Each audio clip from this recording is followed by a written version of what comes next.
without all the general announcements. I don't know if you know where the restrooms are. The women's restroom is on that side, the men's restroom is on that side.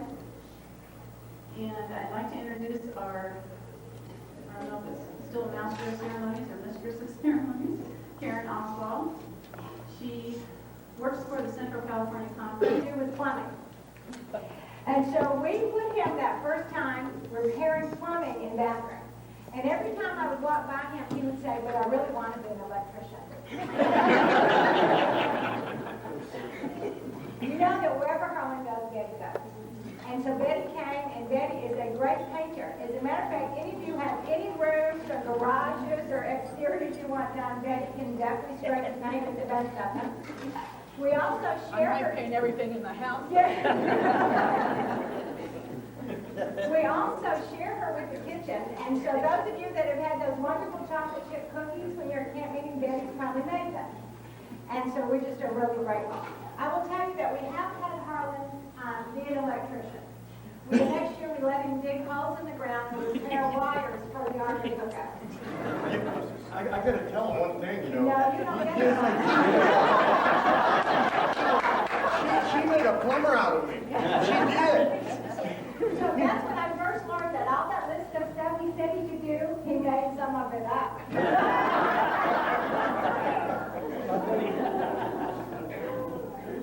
We go out of the country to do things we believe the Lord wants us to do. And so last spring we went to Mexico to build a school. And Harland signed up as soon as he knew it was coming. So Harland also has now become a mason and a welder and a lot of other things. If you're interested, he thinks it's probably time you can stand up now.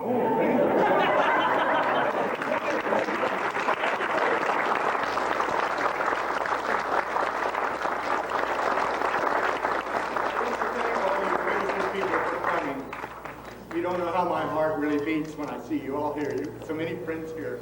Okay, we'll get to do that later.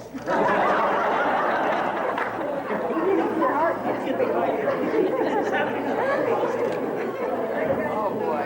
Harland and Betty have children, and we're going to introduce your children now. We're going to introduce you, and yes, grandchildren, I am going to embarrass you. I'm going to ask you to stand up. So we have son You know how to use Michael, one of these? I and think like that's Vicky fine. and daughter Cassandra. It's a ready light, I guess. Cassandra, thank you.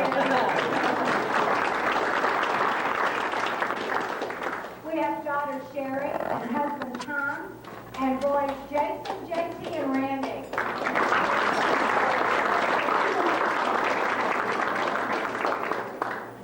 We have daughter Michelle and fiance Dave.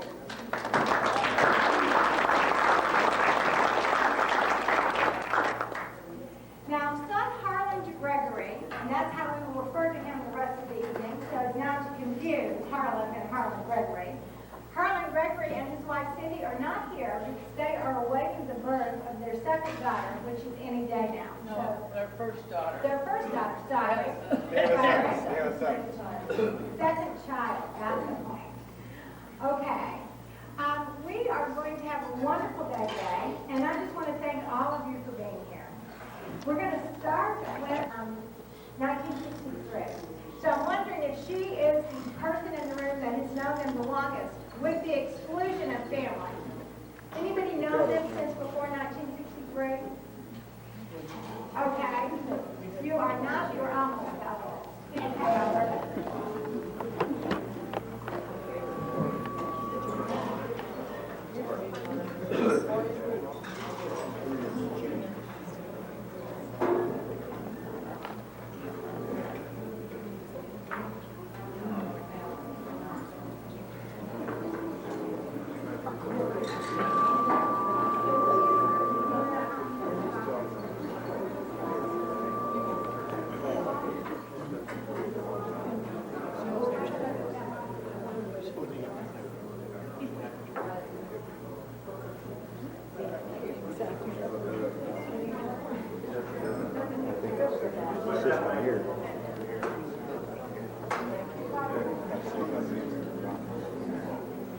We have time problems just one time.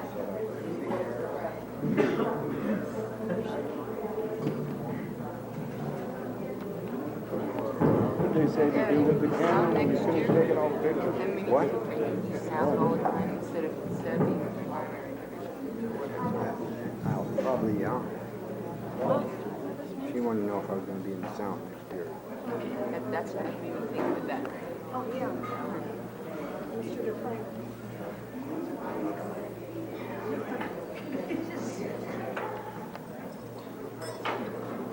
Are we on now? Okay. I would like to wish Harland and Danny happy anniversary.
Remember that? This is your first. Yes, but I want to explain a little bit.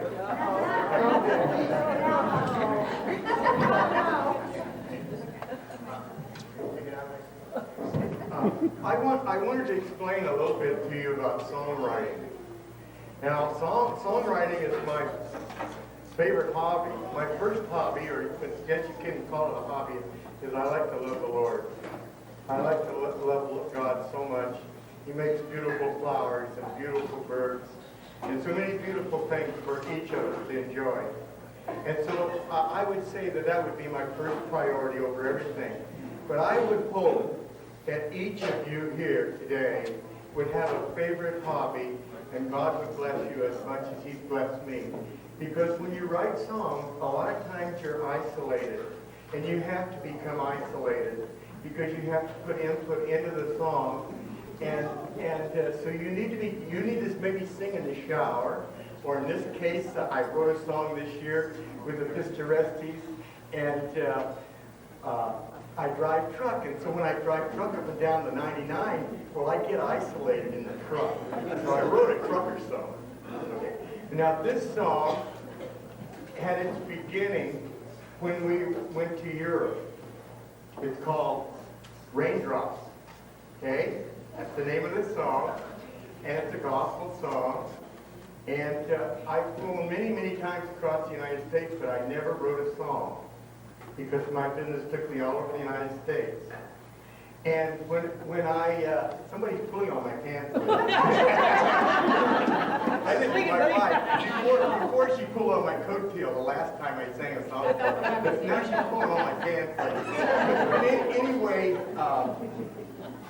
we left San Francisco on our way to Europe. And when we landed at LaGuardia, well, the raindrops were coming down and hitting the outside window. I had an outside seat on the plane, and I didn't really feel like writing a song. The fact of the matter is, I never know when I'm going to do one. I never know. It's not planned. It's not planned. And so as the plane taxied down the runway, the raindrops were hitting the outside of the window, and as soon as the wheels lifted off of the runway, why the song started to come. And so the song goes something like this. And you may have to excuse me because I had the flu about a month ago, and my voice is not as good as it was before I had the flu. So anyway, raindrops falling on my windowsill, blessings gathering on my windowsill. The Lord's so great and He loves us still. Let's sing praises to the Lord. Boom, boom, boom. Fluffy white clouds and a mantle of blue. There you'll find God's rainbow shining through and through. His love is always there for me and you. Let's sing praises to the Lord. Beautiful flowers and hummingbirds too. His love is always there for people that love Him. And I want to be one of His children. His love is always there for me and for you.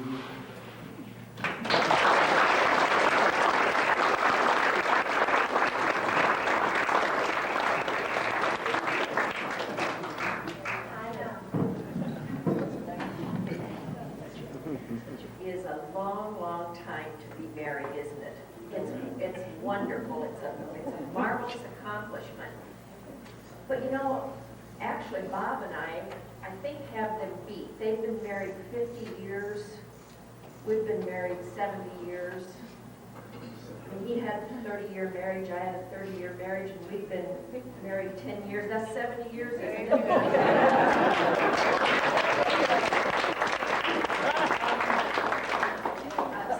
Seriously though, a long, happy marriage is truly a gift from the Lord.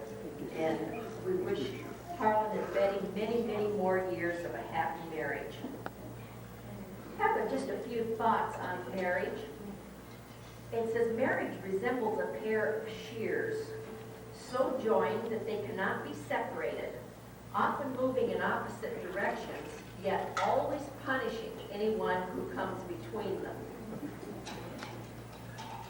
Married couples who love each other tell each other 1,000 things without talking. When the one man loves the one woman and the one woman loves the one man, the very angels leave heaven and come and sit in that house and sing for joy. That's an old Swedish proverb, and I think that is true. Betty, you know, wives are pretty important in a marriage, aren't they? Just what did those guys do without us? I haven't figured that out. They never made it. That's right, they would never make it. This is a wife. A sigh in the night, a smile across a room of strangers, a tug at a sleeve in the middle of a sad movie. This is a wife. She's the tilt of a pretty head as she passes a hallway mirror. She's a flounce out of a room when she's peeved about something. This is a wife. She's a pair of waiting arms for a weary warrior. She repairs frayed banners torn on daily battlefields. She cushions defeat and makes victories worthwhile. Her smile can lighten a heavy heart. She can hold a hand and lend an ear. She can blow a kiss and ease a care. She can warm a cold room just by walking through the door. A wife is a secret sharer. She has a private smile that belongs just to a husband when they both recall a fond and secret memory. A wife is an unpredictable creature. She can remember a rose that was placed in her hand 25 or 30 years ago, but she can't find her car keys. She's magic with a dish towel in her hands, romance running a vacuum cleaner, charm with a smudge of cake dough on her nose. Wives are contrary things also at times. They cry when they're happy. They smile at the world when their hearts are sad. And wives whimper about the smallest things, but when the chips are really down, and the going is rough. They're solid granite and strong as steel.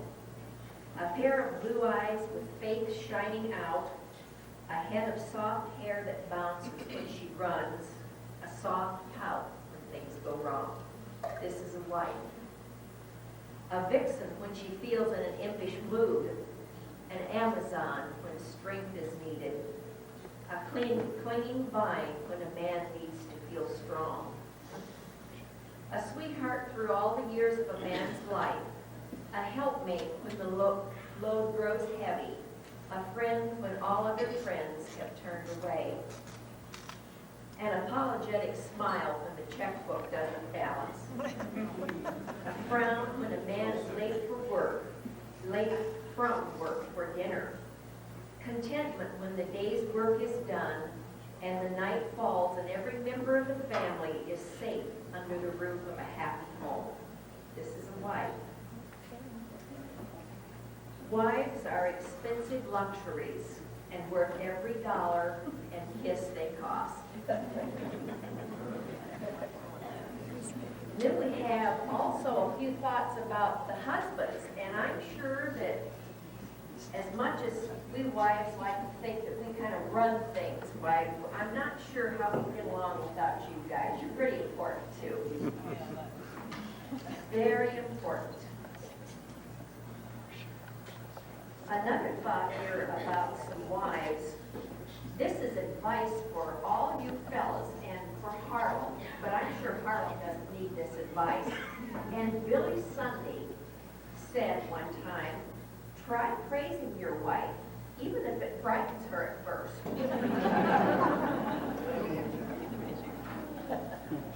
Okay, we have one back here about Harland. This is for Harland. And it says, a wise man once said, a good husband makes a good wife. Then I suppose that would work the other way around, too. There is no more agreeable companion around the house than a husband in love with his wife. And an old wives' saying, we don't really know if this applies, but some wives think that you can give a husband a bed that's comfortable, food that's hot, a soft chair by the fire, and let him talk about himself. He'll love you forever. And every wife should have one. He's someone to love. He's someone to laugh and cry with. He's someone to lean on when the going is rough. You can give a wife a happy glow just by winking across the room.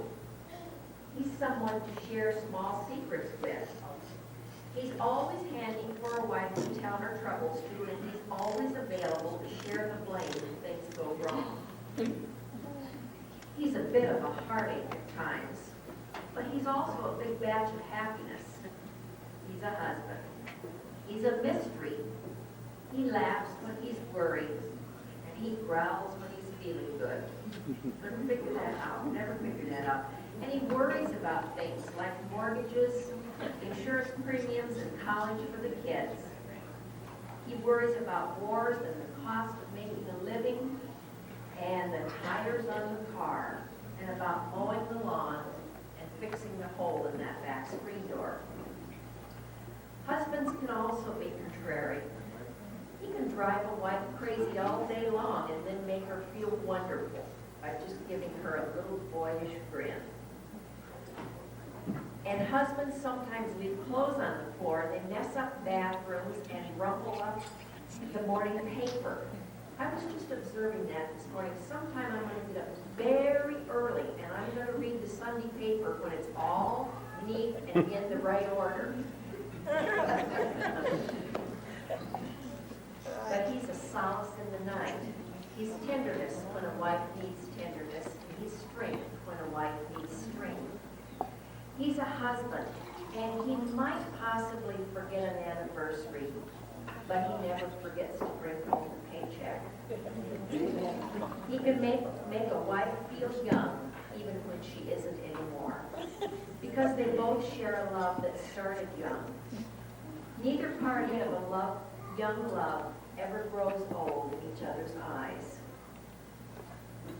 Husbands like pancakes for breakfast, football games on TV, fresh shirts, old trousers, baggy sweaters, new cars, and sleeping late on Sunday morning. He spends his life in offices, factories, and shops. He fights dragons every day that sometimes we don't even know about. He knows also that he's never quite the hero his wife thinks he is. Husbands can be a lot of trouble, but they're awfully nice to have around on rainy nights when a cold wind is blowing outside the door, and he makes a home feel safe just by being there. This is a husband. You know, as we go through life kind of goes in cycles, doesn't it? I've just noticed that each decade brings new joys and priorities and expectation changes, but each time frame has its own joy and fulfillment. And I'd like to just talk about 4 little kisses. I kissed her when she was a girl, and her heart and head were set afurl. I kissed her underneath her nose on lips red budded like a rose. I kissed her after we were wed upon her smooth and white forehead, remarking, "Oh, my wife, it's this that gives my married heart its bliss." I kissed her after the children came, and mother was her happy name.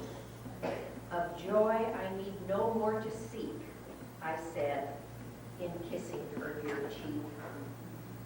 And after Jimmy a man became, he too a father's joy could claim.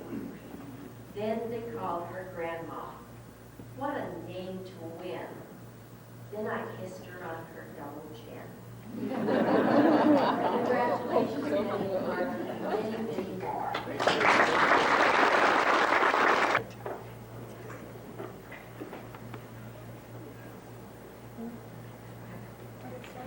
This is entitled Love Letters in the Sand and was recorded, of course, by Pat.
Takes good pictures, though.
This week we have a blessing, actually marriage. And I thought being married 14 years was pretty good, but 50 years, wow, whew, that's a blessing, God. And that's something that I need to look forward to is spend that many years with my wife. Bless our gathering here. Bless this food in the name of Jesus. Amen.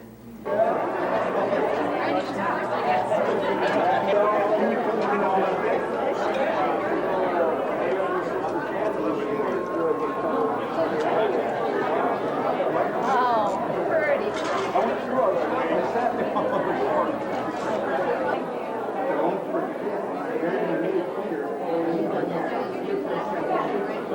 But they're never 2 or 3 seconds. That's a problem.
I want to tell you what I planned thing for me to do, but I wanted to try to transfer that to you, and it's awfully hard. But I wanted to do the longest and the latest. And because time is short, and I know you people want to go home, I'm not going to be able to accomplish that.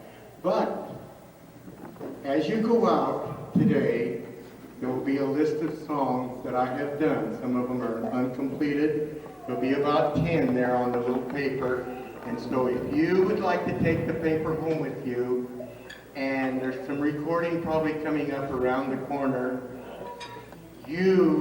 everyone here tonight will be very in top priority, because usually if they release an album or something, there's some free things that they give when they do this.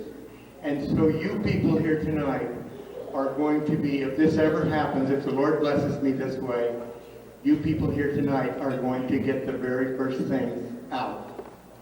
So I have your addresses. So I want to tell you a little bit more about this song. This song took more than 20 years to write. This is called the family song. It's on the list that I'm going to give you tonight if you want one. Half of this song was written more than 20 years ago, maybe 25. I think I was around 25 or 30 after I started my family. And when you write a song, not all songs are what you actually experience. There's some fantasy to it, And so in this song, you can probably pick out this. My wife is a brunette. She's not a blonde. She never was a blonde. She's a brunette. But anyway, this is in the song. The song starts out. The song starts out when I'm a little boy, and then I become a young man, and then I get married, and then we have children, and then I get to be an old man, and I get to be gray-headed. Okay, here we go. When I was just a little boy, my mother said to me, always be a gentleman and fine you'll grow up to be. I thought about it for a while, oh, that's for me. Well, a gentleman I'd like to be. Time went along, my pants grew long, and girls, they noticed me. And then one day while riding round, a little blue-eyed blonde I see. I asked her to ride by my side, and she replied, oh, that's for me. Well, right by your side I will be. And soon there was a family. There was Mike and Randy and Harland and Michelle and Sherry. Oh, what a beautiful family.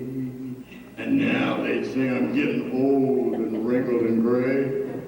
But oh, the memory, that's for me. Just to have these beautiful memories.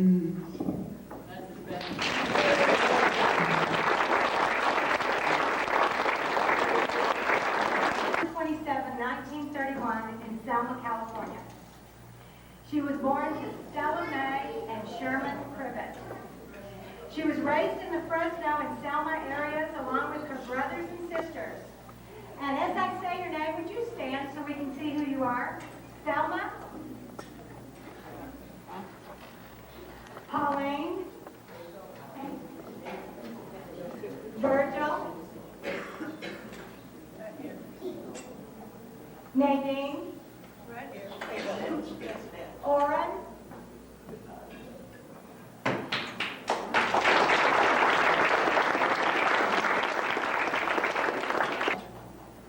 Harland McKinley Largent Jr. was born at 6 a.m. on Saturday, November 23rd, 1929 in Butler, Oklahoma. He was born at the Sunnyside Hospital to Elise Henrietta and Harland McKinley Largent Sr. The Largent family family was passing through Oklahoma on their way to California, eventually settling in the Selma area where Harland was raised with his brothers and sisters. And we have two sisters here, Doris, okay, and Pauline.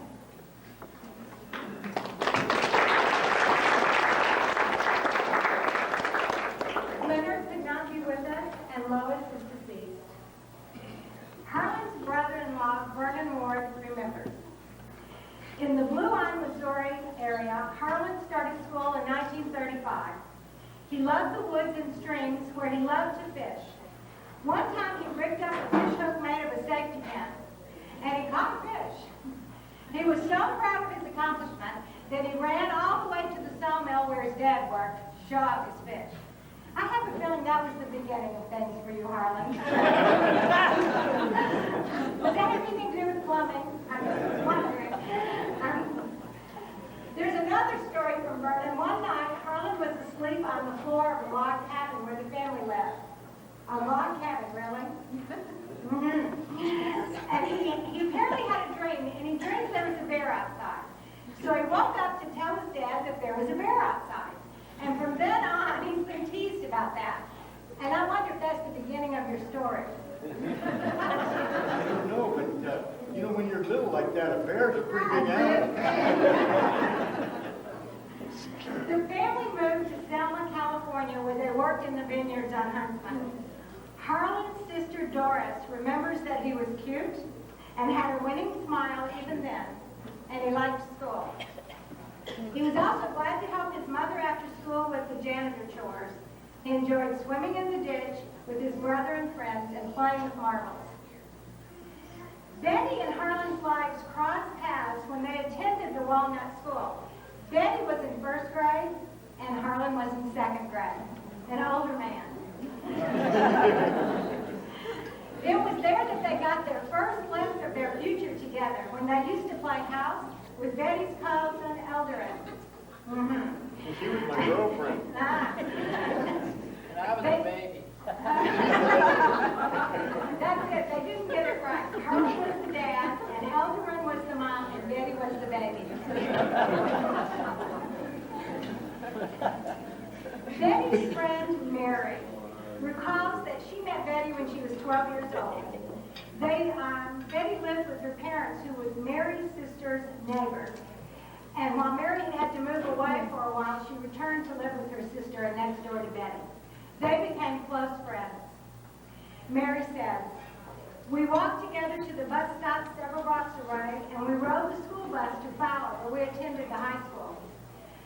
They were there 2 years, and on the return trip, they would often stop at the Callaway Sweet Shop for a treat. We met another neighbor, Sybil Poe, who also became a longtime friend, and the three of us were practically inseparable. We joined in the teen club that met every Saturday night. We went to the movies and bicycle rides and softball on our street.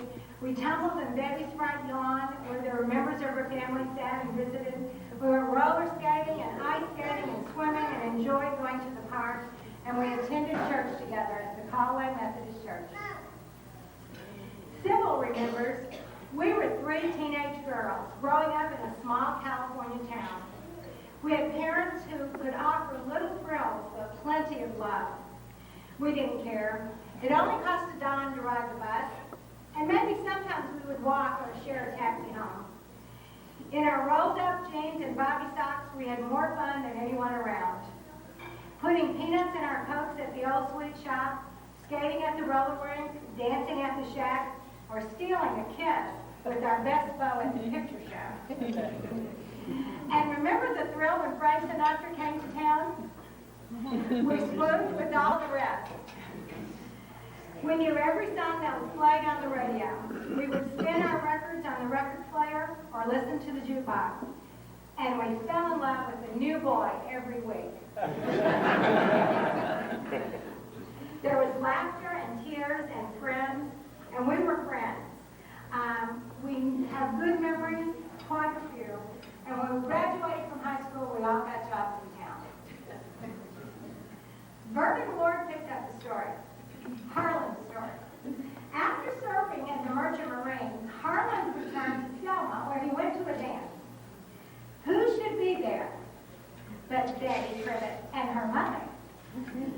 A budding friendship and romance developed into marriage. Sybil tells us that we all got married young. Kids did that back then. Then came along kids. Through joy and tears, we shared our lives with each other, following steps where faith took us. We kept in touch and shared our news, both good and bad. We saw each other when we drifted back home. Mary says, we grew up and met our husbands to be. All 6 of us became friends and continued to pal around together. We ate out together. We went bowling together. We played miniature golf. We went swimming. After we married, Betty's family, and what is shivering? Betty's family shivered, Betty, Harland, and Joe. What is it? Shivaree, that's rice, they throw that one. Oh, shivaree. Shivaree. Yes. It sounded like a good thing, but I didn't quite know what it was. What would you do?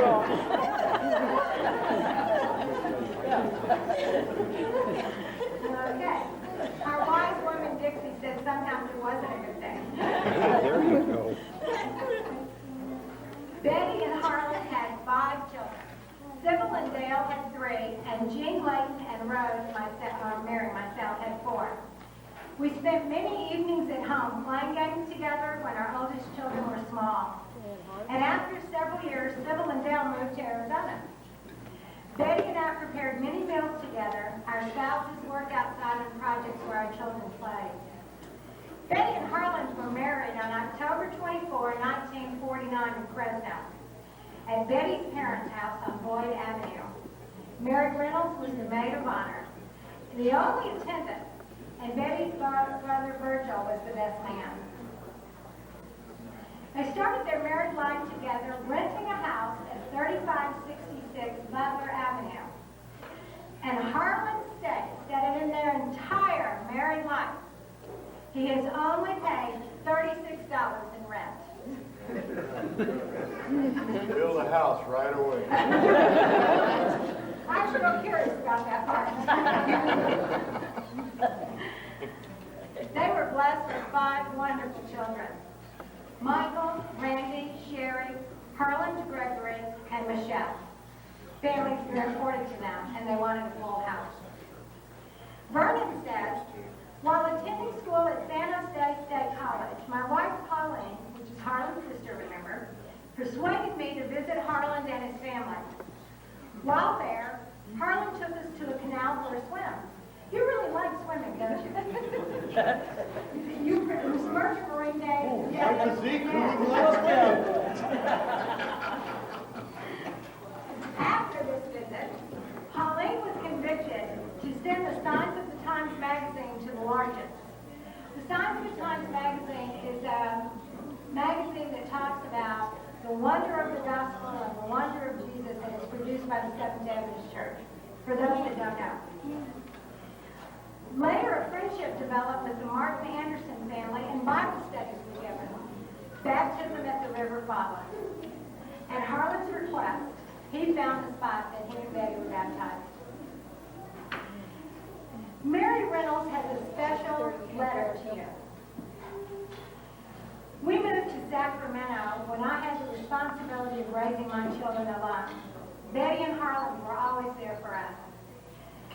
This lasted 10 years. They visited us many times, taking us out to eat and sometimes bowling.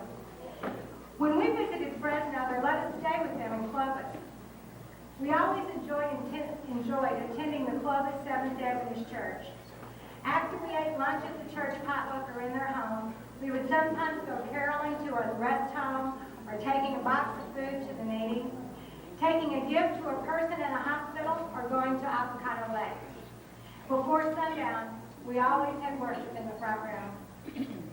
The Largents were not only great friends, they are also spiritual mentors as well. After sundown, the children went swimming in their pool while we set the watermelon and popcorn out on the picnic table. We sometimes went swimming too. We've even gone to Disneyland and camping in the Redwoods. Betty and Harland have been known best of their married life as providing many meals for others and for helping whole families with other responsibilities too. They also take care of teens for months and even years at a time. My son Carl was able to stay with them for quite a while. One of the highlights of me knowing Betty and Harland was when we came to the Clovis Church for a visit. They introduced me to my very loving, precious husband, Gene Reynolds. We had a nice lunch at the Harland and Betty's home, and then Betty kept the children while Gene and I drove out to Friant Dam to get better acquainted. So you're matchmakers too. You know what, that was the neatest thing, to peek out the window and see what they were doing.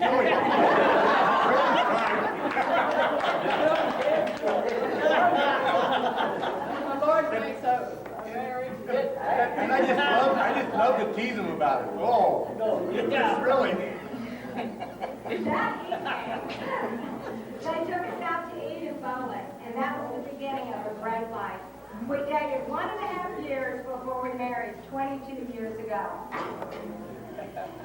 I praise God for them and for our marriage. Words cannot express my love and appreciation for Betty and Harland and for their family through their friendships of the many years. May the Lord richly bless you and yours. Mary and Gene Reynolds.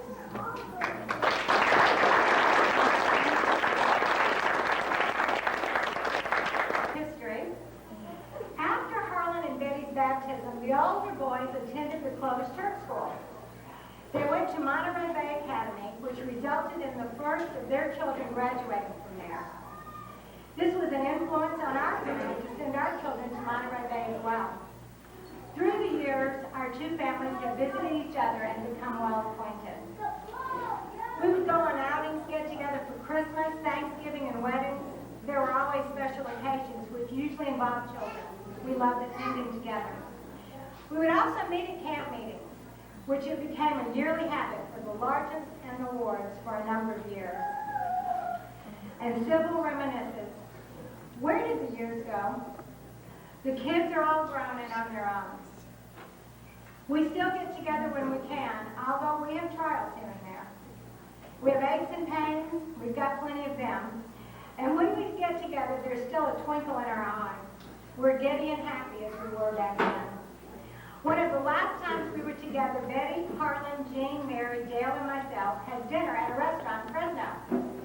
We laughed so much that I'm sure the management thought we were inebriated. But we never needed alcohol most of the time. When our Lord calls us home to paradise, we will laugh and sing as we did back then. Betty and Harland enjoyed their children immensely. They sacrificed much to send them off to church school and beamed with pride when they graduated from Monterey Bay Academy, a Seventh-day Adventist boarding school on the coast. Then there were many happy times, including when the children got married. You do want them to leave home, don't you? Randy married first to Judy Cruz, and this union produced two wonderful granddaughters, Chantel and Tara. Michael married next to Vicki Pepper, and another beautiful granddaughter was born, Cassandra. Sherry married Tom Patterson, and now there are 3 lively grandsons, Jason, JT, and Randy. Harland Gregory married Cindy Friend, and there's another lively grandson. Now, Harland Gregory and Cindy aren't here tonight because they're expecting their daughter any moment now. That will give Betty and Harland 8 grandchildren. They also have 3 great-grandchildren. Soon the family will have another joyous occasion when their last daughter, we thought we forgot, where's Michelle? Michelle is in the kitchen. Michelle marries her fiancé, Dave Lawson. Unfortunately, life is not always without problems. 20 years ago, tragedy struck the Largent household when Betty and Harland's son, Randy, was killed in a motorcycle accident on May 15, 1979. This accident devastated them. It was only their faith in God that helped them through the most difficult time, that have comfort in the thought that when the Lord comes again, they will see Randy. Now, each of the children want to remember you, and 3 of them are too chicken to get up here at this mic. So, I have words.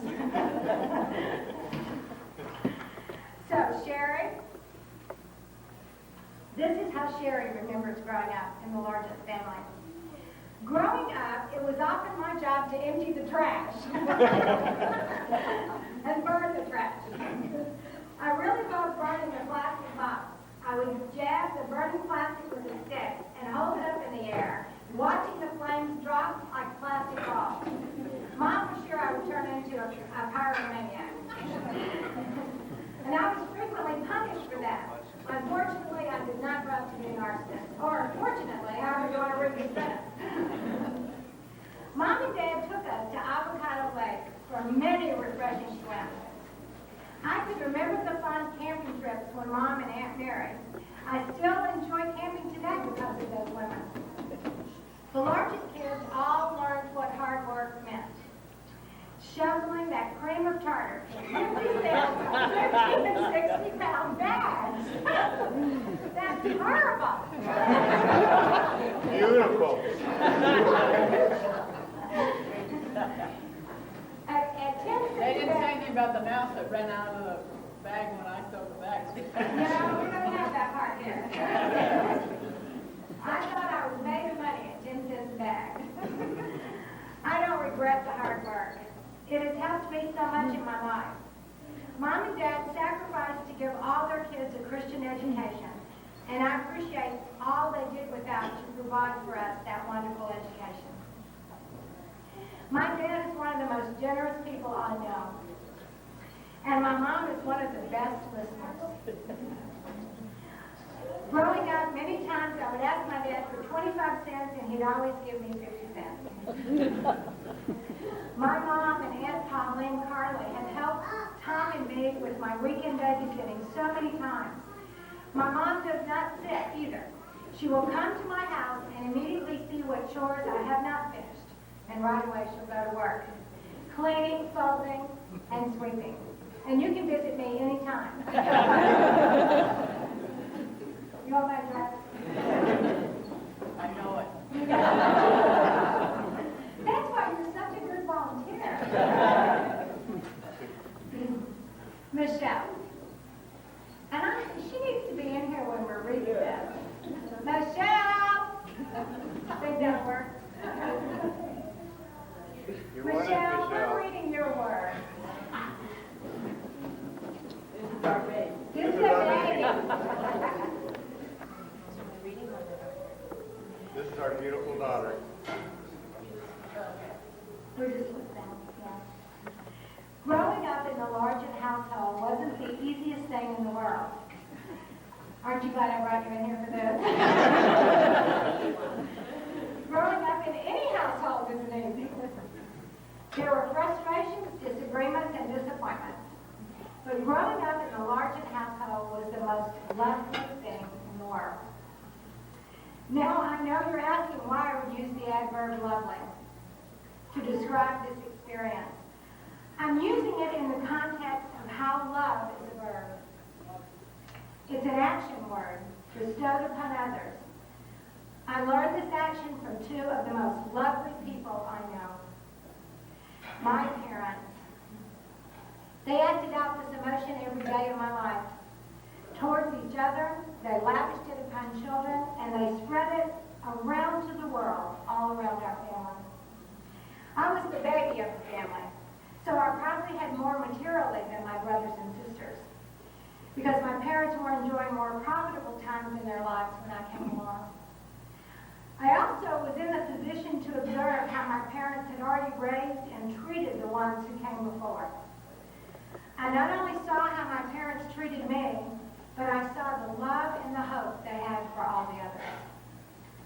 During the time my parents were raising the 5 children, they sacrificed personal comfort in favor of familial comfort. My parents would buy their clothes at a thrift shop so that we children could buy our clothes at department stores. Their goal for each of us was in some way to help us get a car when we graduated from high school. That was so they left home. Karen, can I say one little thing? One little thing. You know, one of the best decisions I made in my life, and I don't know, I guess the Lord blessed me, but as soon as my children were born, I couldn't rush fast enough down to the endowment place and place an endowment on every one of them. a 20-year endowment. And you know, that came in handy when they needed to go to school.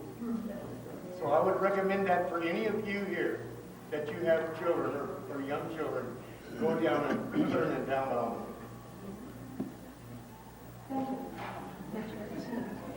One thing no one ever had to sacrifice on was food.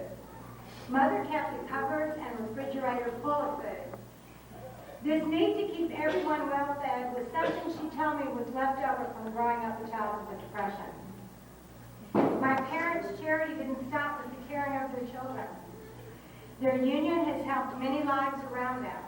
They've taken in other people's children, become foster parents, and informally adopted other families in need.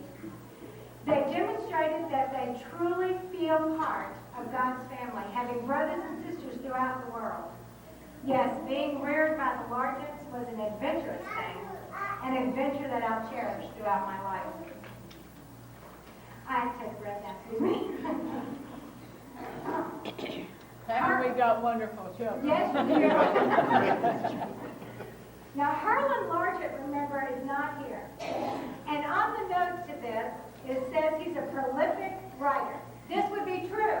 So you are going to find that out. His first memory is camping. When I was about 12, Mom and Dad and all of us kids went camping on a July weekend to Kings Canyon National Park. Of course, being resourceful, I brought along my BB gun. I knew I wasn't supposed to have it there, but I had a lot of fun looking for targets. I was bored, so I walked down to the stream a few hundred feet, thank you, from camp, and discovered a watermelon cooling in the stream. I didn't know who it belonged to. But it made a perfect target, so I decided to shoot it. Several times. And then, as I left, I walked away thinking, boy, whoever cuts that open tonight is not going to be happy. Later, imagine my surprise when my mother cut that watermelon open. And she discovered all these different buckshots drilled through all that melon. And she was furious and wondered who did it. And they found out. Mother took me to the tent and convinced me never to do that. This one should have been here. This is his character. When I was about 20 years old, I became interested in a much younger girl. One night we sneaked out. Are you believing he's telling us yet? One night we sneaked out, and a while later, I saw my dad looking for us. And he told me to get that girl home as her mother had called the sheriff.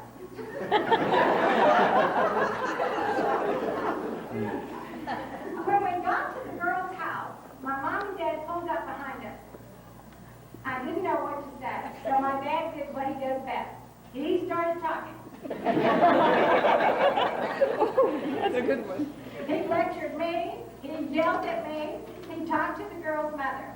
I think I witnessed the best diplomatic performance put on by my dad, because he was able to calm the situation and prevent me from being arrested.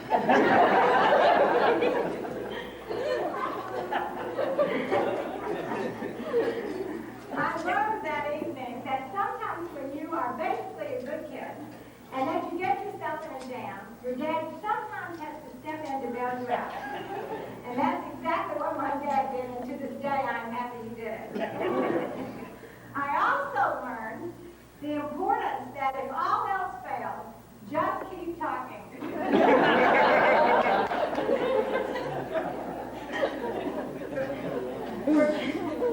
For years, Dad used to take us bowling on Saturday nights.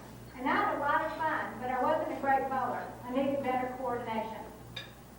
My dad was always throwing strikes and dancing jigs. I think you embarrassed your kids a lot. Acting like a wild man. And was always challenging me to beat him. Of course, my score was only about 100 or 150, and his was over 220. So I could never beat him. Finally, about 5 years ago, he choked. And I rolled a 195 and beat him. I think he probably let me win. But I've been very happy at that game since then. I had good times shopping with my mom. get real frustrated because she was trying to eat right, and I wanted her to buy all the good stuff. I remember many times going Christmas shopping with my mom. She always tried to make Christmas fun by hiding presents in her closet, thinking I wouldn't find where they were. Find them. I'm sure. Mom always tried to buy everyone a lot of little presents so that they would get a good Christmas. When we would drive home from our Christmas shopping, she would always sing songs. See, we've never heard you sing, Debbie.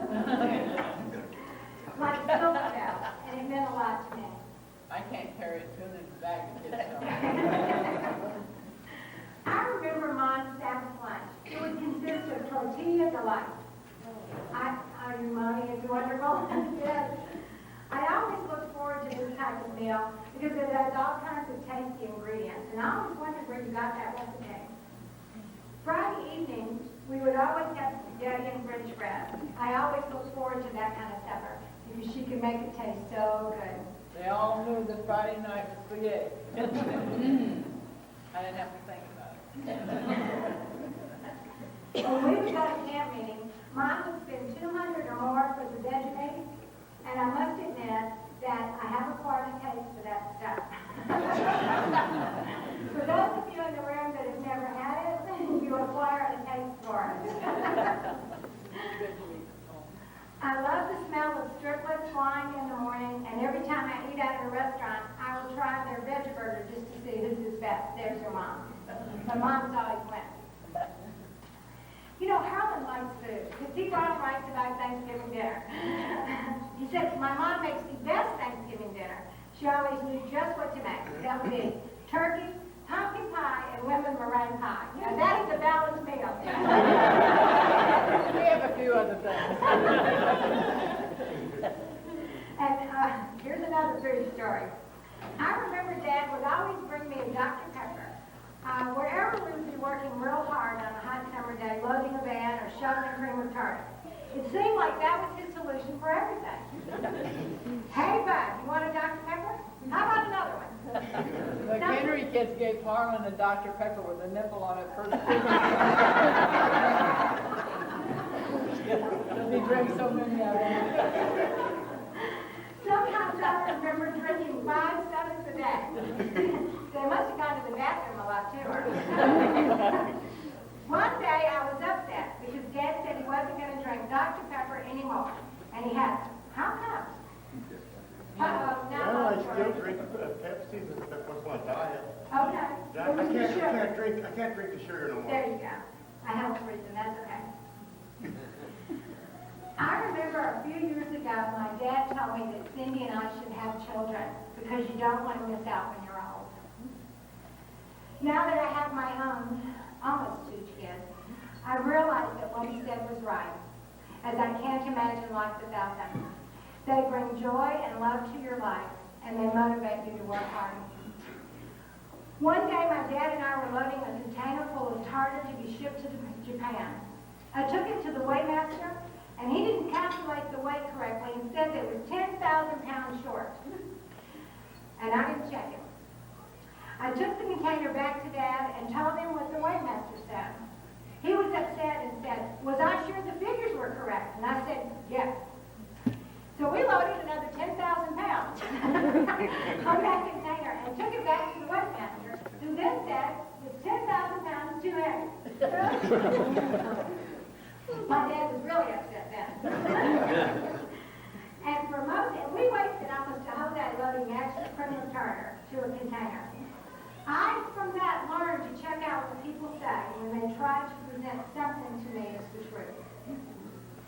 I have good memories of going in gathering with my parents and how my dad always seemed to have the knack with people. And he would win awards for the most brought in one night in fundraising. And then there was Saturday night volleyball at the closed church, and then going to Foster Freeze for ice cream.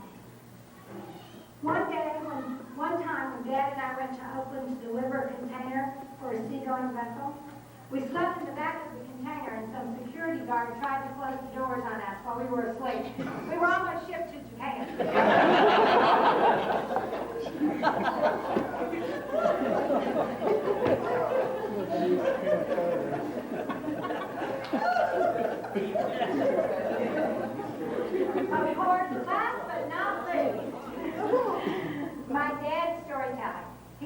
good storyteller and very animated. His stories about the early years were exciting. In fact, a few years ago, I taped him for 3 hours. We are not playing that tape tonight. We're keeping it. We'll save it for another time. It's been taped. And I must say I did a decent interview job also. I could go on, but now I have to stop. I love my parents, and they did a good job raising me. Worth ethic and morals, and with a sense of humor. Happy anniversary. The Big 5-0. Love your son, Harland.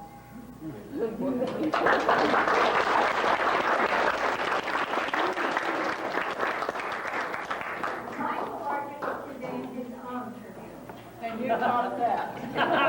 You're going to have a hard time typing Harland. This is my oldest son. I'm not going to try to top Don't Harland. type it. Before I honor my parents tonight, I want to thank very much my lovely wife, Vicki, for all the work that she did in preparing for this party. I know that there was many nights that Vicki was up after midnight working on this party, and I'm so thankful that I'm married to her.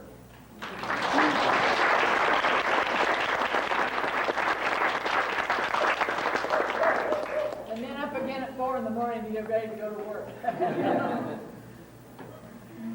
All of us came here tonight to honor my parents at their 50th wedding anniversary. I'm the oldest of 5 children. I joined my brothers and sisters in saying, "Happy anniversary, Mom and Dad." We celebrate 50 years of your marriage. I've been around for 49 of those years. And I'd like to share with you some of the things that I learned about the 2 of them. Life presents each of us with lots of choices to make. It seems to me that my mother and father have peppered their marriage with a habit of often making the right choices. They chose to have 5 children. Thanks, Mom and Dad. They chose to make God the center of their life. Smart move, Mom and Dad. They chose to take their kids to church every weekend. Only in the last few years have I really begun to realize the value of taking your kids to church every weekend. They chose to put the needs of their children ahead of their own. All my life, I've seen my parents go without so that their kids might have plenty. They chose to love each other for 50 years. You're a great example to all of us in that regard. I couldn't ask for better parents. My dad gave me an example of what it means to be generous. He's one of the most generous people I know. He also gave me an example of what it means to work hard. I know few people that work harder than my father. He gave all his children an example of being a person that you can count on. If you really need him, he'll be there for you. My mother is equally as wonderful as my father. She's always been there to dry our tears when we were hurt. She always makes everyone feel welcome in her home at any time. And you'll never go hungry at her house. Being kind and tender-hearted are just 2 of the things we learn from Mom. She's always been like the Rock of Gibraltar, with her faith in God and her love for her children. Mom and Dad, my prayer for you is that the good Lord will guide and protect you for the next 50 years. I love you both very much. Thank you, son.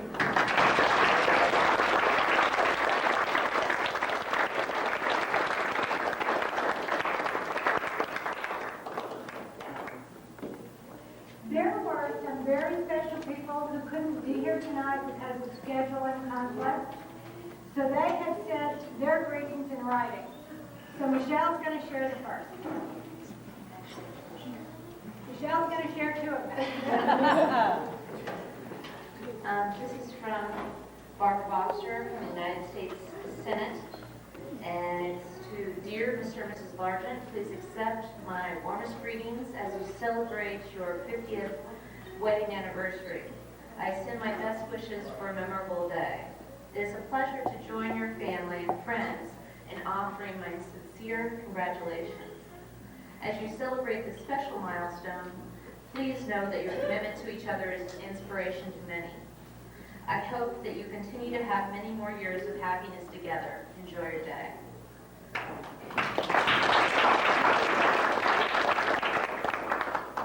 Now I have another one to read from my Aunt Mary. And it's to honor Betty and Harland Largent at their 50th wedding anniversary celebration. Words cannot express my love and appreciation for Betty and Harland and their family throughout their friendship of many years. At the age of 13, my father passed away in a place in Texas that I can't read very well. My mother and I came to California on the train to spend the summer with my sister, Aline Woods, and her family in Coway.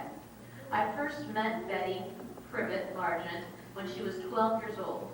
She lived with her parents, who were my sister's neighbors. My mother and I returned to Texas, where I went to school in Wichita Falls for one school year before we returned to Coway to live with my sister. At that time, Betty and I became close friends. We walked together to the bus stop several blocks away and rode the school bus to Fowler, where we attended Fowler Union High School together for 2 years. On the return trip, we sometimes stopped at Coway's sweet shop for a treat. We met another neighbor, Sybil Poe, who became a long-time friend. The three of us practically were inseparable. We joined a teen club that met every Saturday night. We went to the movies, went for bicycle rides, played softball on our street. We tumbled on Betty's front lawn while many of her members of her family sat and visited. We went roller skating, ice skating, swimming, and enjoyed going to Roding Park. We attended Coway Methodist Church. We grew up and met our husbands-to-be. All 6 of us became friends and continued to pal around together. We enjoyed eating out, going bowling, playing miniature golf, swimming, etc., and so forth. When we were married, Betty's family chiveried Betty, Harland, Jean, Layton, and myself. Must be a word I don't use very often. Betty and Harland had 5 children. Sybil and Dale Kuhn had 3. Jean Layton and myself had 4. We spent many evenings at home playing games together when our oldest children were small. After a few years, Sybil and Dale moved to Arizona. Betty and I prepared many meals together. Our spouses worked on outside projects while the children played. Later, we moved to Sacramento. When I had the responsibility of raising my children alone, Betty and Harland were always there for us. This lasted 10 years. They visited us many times, taking us out to eat and sometimes bowling. When we visited Fresno, they let us stay with them in Clovis. We always enjoyed attending Clovis Seventh-day Adventist Church. After we ate lunch at the church potluck or at their home, we would sometimes go carolling in a rest home, take a box of food box to the needy, or take a gift to a person in the hospital or going to Avocado Lake. Before sundown, we always had worship service in their front room. The Largents were not only great friends, but are also our spiritual mentors as well. After sundown, the children went swimming in their pool while we set the watermelon and popcorn on the picnic table. Sometimes we went swimming too. We have gone to Disneyland together and camping in the Redwoods. Betty and Harland have known most of their married lives as providing meals for others and helping whole families with their responsibilities. Also taking care of teens for months and even years. My son Carl was able to stay with them for quite some time. One of the highlights for me knowing Betty and Harland was when we came to the Clovis Church for a visit. They introduced me to my very loving, precious husband, Gene Reynolds. We had a nice lunch at the Largent's home. Then Betty kept the children while Gene and I drove up to Bryant Dam, where we got a little better acquainted. Later that evening, they took us out to eat and bowling. This was the beginning of a great life. We dated 1.5 years before we married 22 years ago. I praise God for them and for our marriage. May the Lord richly bless you and yours. Eternal love, Mary Hollis Layton Reynolds and Jean Reynolds.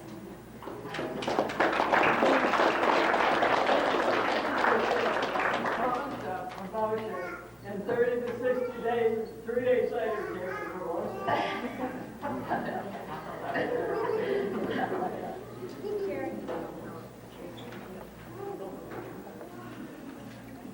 Okay, congratulations. Happy anniversary, Betty and Harland Large, on October 23, 1999. On behalf of the people of the state of California, it is a great pleasure to offer best wishes on the celebration of your 50th anniversary. This is a milestone achievement for you, and I hope the gathering of your dear family and friends helps you celebrate this momentous occasion in a very meaningful way. Please accept my congratulations on this special day of joy, Governor Gray Davis.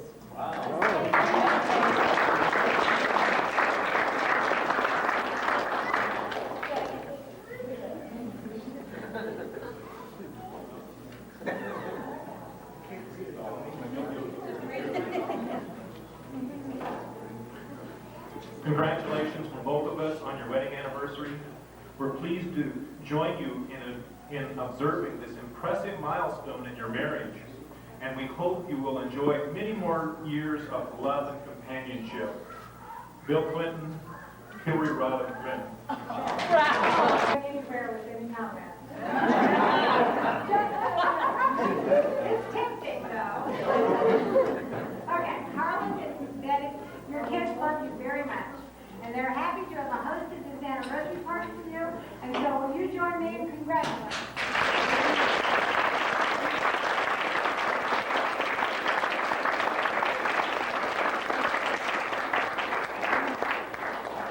And let me tell you how the rest of this evening is going to go. We've got about 30 more minutes to run. We're going to have cake, and as you serve yourself cake, if you'll come back to your table, then we have just a few more presentations as we just have the lunch then, and then we'll close our evening. So if you would like to have cake.